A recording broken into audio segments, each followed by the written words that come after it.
तर आज खूप दिवसानंतर मी व्लॉगिंग करत आहे आणि आज मी फायनली गेले होते माझ्या माहेरी. माझी बहीण सुद्धा आली होती आणि माझी जी मम्मा होती, आंटी काकी वगैरे सगळ्या फिरायला गेल्या होत्या. तर आम्ही दोघी तिथे आलो होतो. जेवण तर करावं लागेल भावांना त्यासाठी, आणि ते मला थोडंसं माझे ब्लाऊज जे आहे ते फिटिंग करायचे होते. त्यामुळे तिला बोलले की थोडासा मशीनचा प्रॉब्लेम आहे तर तो ठीक करून दे. आणि हे आहे माझं माहेर.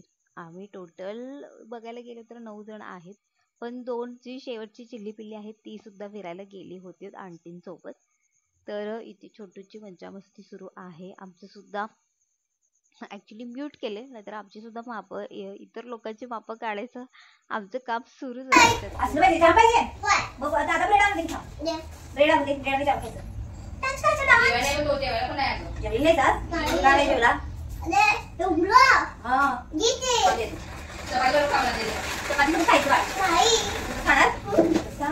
मामाला ब्रेड आणायला सांगितले चहा करून खायला. आता मामा आला की मग काय सुट्टी नाही. सुट्टी नाही.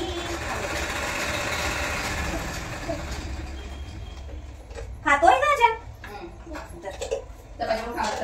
चपाती देऊ का? इकडे चपाती घेतो. कटू. ए ऐकून घेतो. बसली?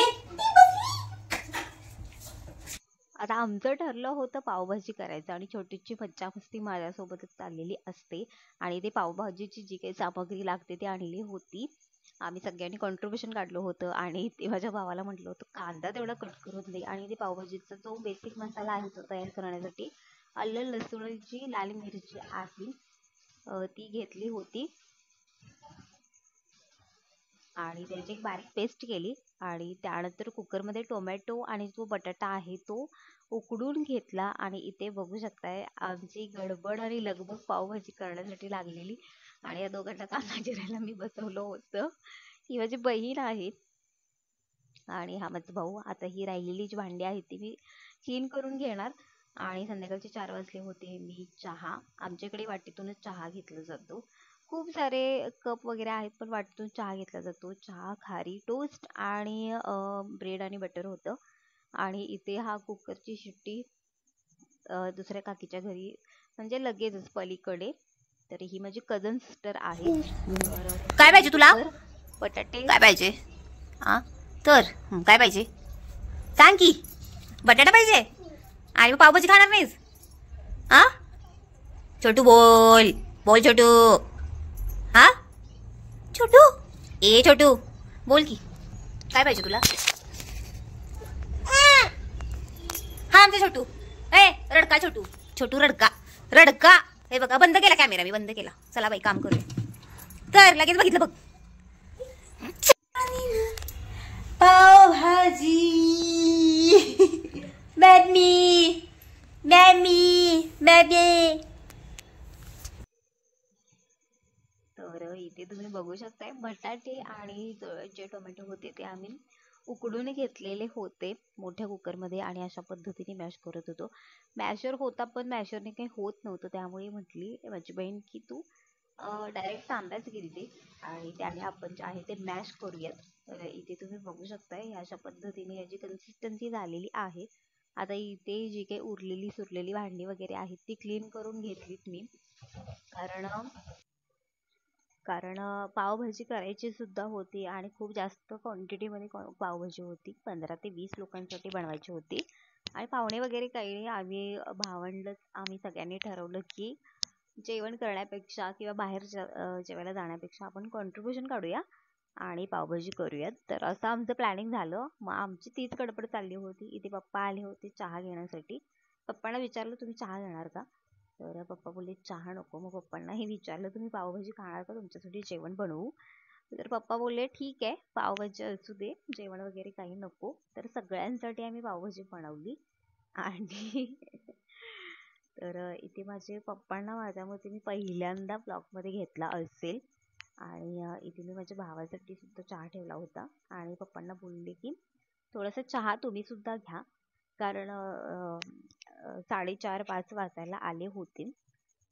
तर चहा वगैरे ठेवून जी काही भांडी क्लीन करायची होती उरलेली सुरलेली सकाळच्या जेवणाची वगैरे ती रिकामी करून जे काही शिल्लक होतं जेवण थोडंफार ते वाटीमध्ये वगैरे काढून व्यवस्थित फ्रीजमध्ये ठेवलं.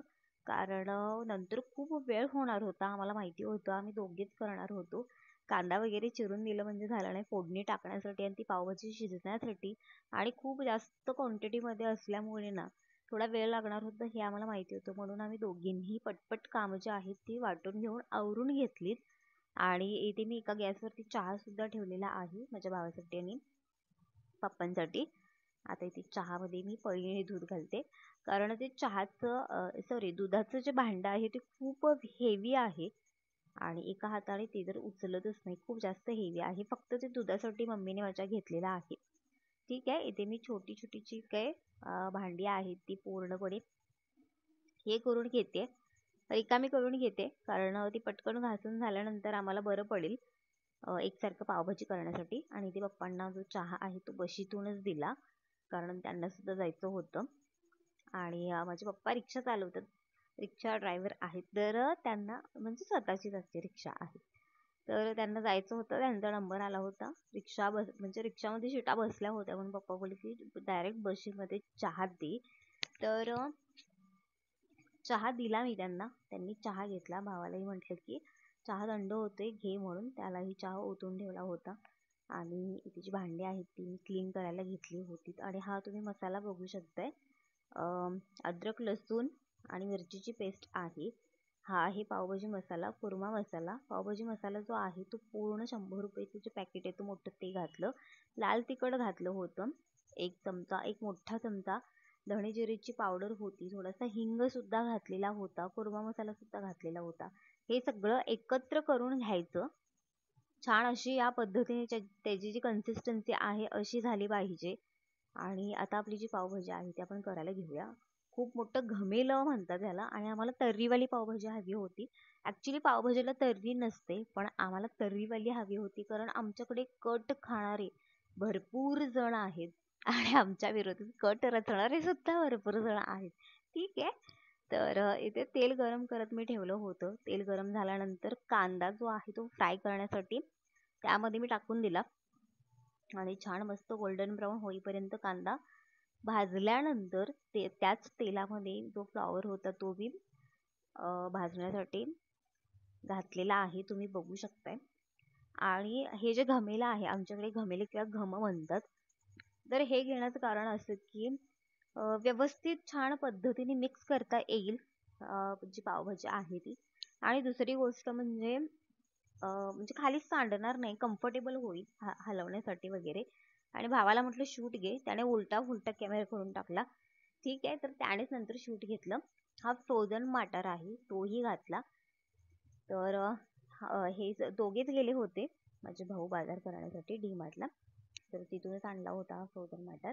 मी बोलले की मी दिसले पाहिजे व्हिडिओमध्ये की धनुने पावभाजी केलेली आहे. तर पूर्ण म्हणजे मी दिसेल असा व्हिडिओ बनव म्हटलं मी त्याला. आणि ते तुम्ही बघू शकता. जी आपण पेस्ट करून घेतली होती ती सगळी पावभाजीमध्ये घालायची. इतका सुंदर कलर येतो पावभाजीला की तुम्हाला आता पुढे व्हिडिओमध्ये दिसेलच. खूप भारी पूर्ण गल्लीभर वास पसरला होता. प्रत्येक जण विचारत होते की काय केलेलं आहे असं धनुने की बाहेरपर्यंत वास येतोय. तर बघू शकताय मस्त अशी तर्री आली. आणि तर्रीशिवाय आमच्या घरी जेवण कोणालाही जात नाही. तर जे टोमॅटो आणि बटाटे जे आम्ही स्टीम करून घेतले होते, उकडून घेतले होते त्यामध्ये घातले. आणि ती छोटूची गडबड बघा. छोटूचं असंच सुरू असतं आधेमध्ये आधेमध्ये. मावशी मी करणार, मावशी पावभाजी झाली का? 5-5 मिनिटाला येऊन विचारणार, मावशी पावभाजी झाली का ग तुझी? मग त्यामध्ये बटर टाक ग, तूप टाक ग, मग पाव कधी भाजणार? असे सगळे त्याचे प्रश्न होते. आणि पावभाजी जी आहे ती मिक्स करून झाल्यानंतर पावासोबत खायची जी भाजी आहे ती मिक्स करून झाल्यानंतर चवीनुसार जे मीठ आहे ते मी घातलं. टोटल 20 माणसांसाठी पावभाजी मी बनवली होती. मी म्हणण्यापेक्षा माझे भाऊ माझी बहीण त्यांनी चिरून वगैरे दिलं. फोडणी फक्त मी टाकली. तर इथे बघू शकताय मस्त तर्रीवाली झणझणीत अशी पावभाजी झाली होती. एक नंबर झालेली. आणि बटर लावून छान असे जे ब्रेड होती ती शेकून घेतले फायनली. आणि वाईसवर करता करता माझ्या तोंडाला पाणी सुटलं. आणि खरंच एक नंबर झाली होती पावभाजी, नादखोळा झाली होती. तर इथे तुम्ही बघू शकताय जे पाव आहेत ते मी शेकून घेतले आणि ते सगळ्यांना खायला दिली. माझी इच्छा होती सगळे बसल्यानंतर म्हणजे शूट करायचं, पण तसं नाही झालं. जे जसे येत जातील, अंकल होते हे माझे 2 अंकल, हे 2 नंबरचे अंकल, ते 3 नंबरचे अंकल, तिकडे निलेश सुद्धा बसलेले आहेत जेवायला. आणि पावभाजी खाण्यासाठी निलेशा बोलली होती की वरती खुर्चीवरती बसा, कारण त्यांना मांडी घालून बसायला थोडा प्रॉब्लेम येतो. पप्पांना फ्रुटी दिली होती पिण्यासाठी, सॉरी स्प्राईट दिलं होतं. स्प्राईट, फ्रुटी आणि फंटा सुद्धा. ए छोटा